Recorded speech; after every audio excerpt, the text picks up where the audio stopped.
Assalamualaikum. Bayangkan, Anda berdiri di antara kubah yang menjulang, menara yang menusuk langit, dan udara pagi yang membawa lantunan azan dari segala arah. Inilah Istanbul, kota yang menyimpan jejak kejayaan kekhalifahan Utsmaniyah. Di balik dinding-dinding ini, pernah diukir sejarah yang mengubah wajah dunia. Hari ini, kita akan menapaki lantai batu yang sama dengan para sultan, ulama dan arsitek agung, menjelajahi 3 masjid legendaris yang menjadi saksi bisu peradaban Islam terbesar di bumi.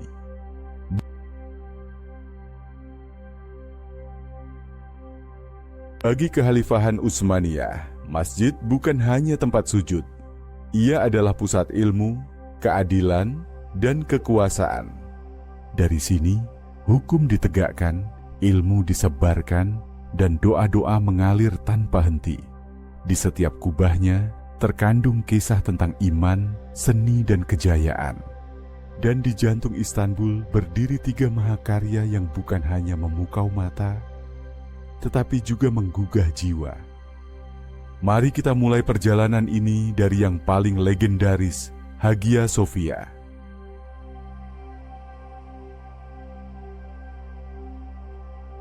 Hagia Sophia atau Hagia Sophia bukan hanya sekedar bangunan. Ia adalah bab dalam buku sejarah yang telah dibaca dan ditulis ulang selama hampir 1500 tahun.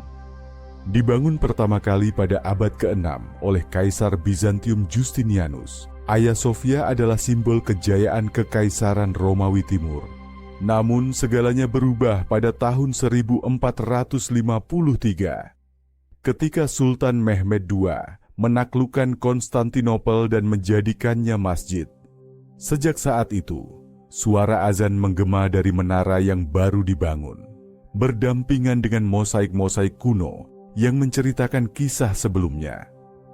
Arsitekturnya adalah harmoni antara dua dunia.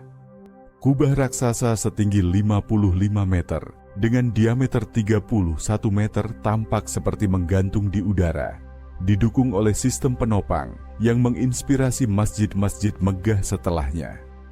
Dindingnya dihiasi marmer dari Anatolia, pilar dari Efesus, dan kaligrafi besar karya seniman Ottoman legendaris, Kazasker Mustafa İzzet.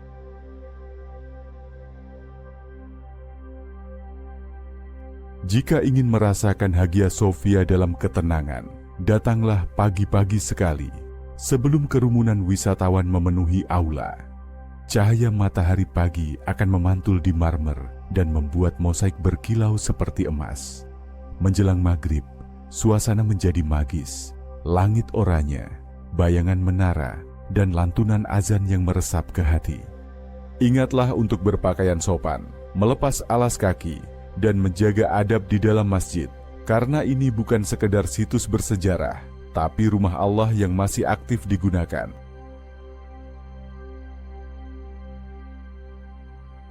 Di seberang Hagia Sophia, hanya dipisahkan oleh halaman luas dan taman bunga, berdiri salah satu masjid terindah di dunia, Masjid Sultan Ahmed, atau yang dikenal sebagai Masjid Biru. Dibangun antara tahun 1609 hingga tahun 1616 di bawah perintah Sultan Ahmed I, masjid ini menjadi pernyataan besar sang sultan muda. Sebuah karya yang menyatukan kekuatan spiritual dan keindahan arsitektur. Dan keindahan itu terpancar dari warna biru yang memenuhi interiornya. Lebih dari 20.000 ubin keramik Iznik menghiasi dindingnya dengan motif bunga tulip, anyelir, dan arabeska yang halus. 6 menara menjulang anggun, sebuah desain yang kala itu menimbulkan kontroversi karena hanya Masjidil Haram di Makkah yang memiliki jumlah menara serupa. Solusinya, Sultan Ahmed membiayai pembangunan menara tambahan di Makkah sebagai tanda hormat beliau.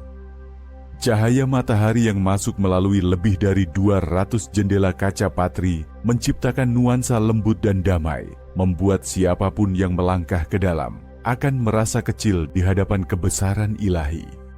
Datanglah menjelang subuh untuk merasakan keheningan spiritual yang jarang ditemui, atau setelah asyar ketika cahaya sore membuat ubin biru semakin berkilau. Spot foto terbaik? Cobalah Anda datang ke Taman Sultan Ahmed. Dari sana Anda bisa menangkap siluet Masjid Biru dan Hagia Sophia dalam satu frame. Ingat, masjid ini aktif digunakan untuk ibadah, jadi rencanakan kunjungan di luar waktu sholat, agar bisa leluasa menikmati keindahannya.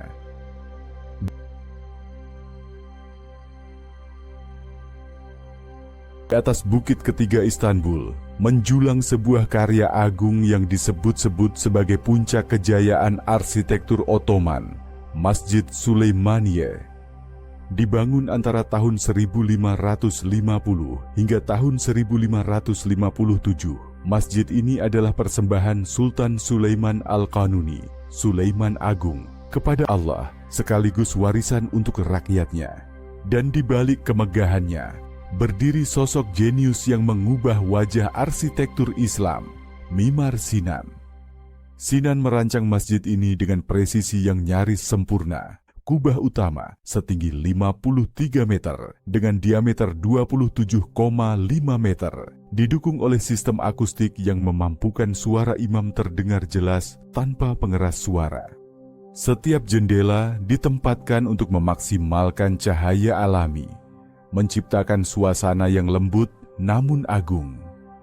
Tak hanya masjid, kompleks ini juga mencakup madrasah, rumah sakit, pemandian umum, dapur rakyat, bahkan makam Sultan Sulaiman dan istrinya, Hürrem Sultan. Semua dirancang sebagai pusat kehidupan umat, sebuah perwujudan visi sosial kekhalifahan Utsmaniyah. Waktu terbaik untuk datang adalah sore menjelang matahari terbenam. Dari halaman belakang, Anda bisa melihat pemandangan Golden Horn yang memukau, langit bergradasi oranye hingga ungu, dan siluet kota tua Istanbul. Luangkan waktu berjalan di taman sekitar, atau duduk diam di teras masjid sambil meresapi keheningan sebelum azan maghrib berkumandang.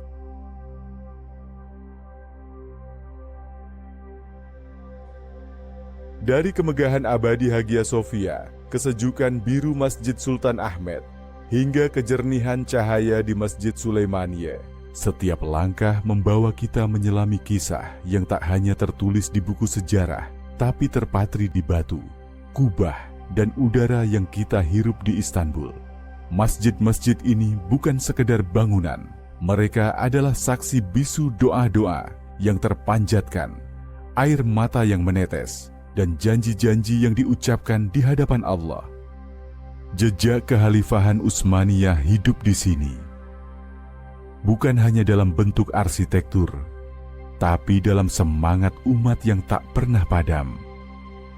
Jika suatu hari Anda berkesempatan melangkah ke tanah ini, biarkan hati Anda terbuka dan rasakan sejarah berbicara di setiap hembusan angin yang menerpa. Masjid mana yang paling ingin Anda kunjungi? Silahkan tulis di kolom komentar atau bagikan pengalaman Anda di sini jika memang sudah pernah mengunjunginya. Jangan lupa untuk like, share, dan subscribe karena perjalanan kita menelusuri warisan Islam di beberapa belahan dunia masih panjang. Sampai jumpa pada kisah berikutnya. Dan semoga langkah kita selalu dalam cahayanya. Amin ya Rabbal Alamin.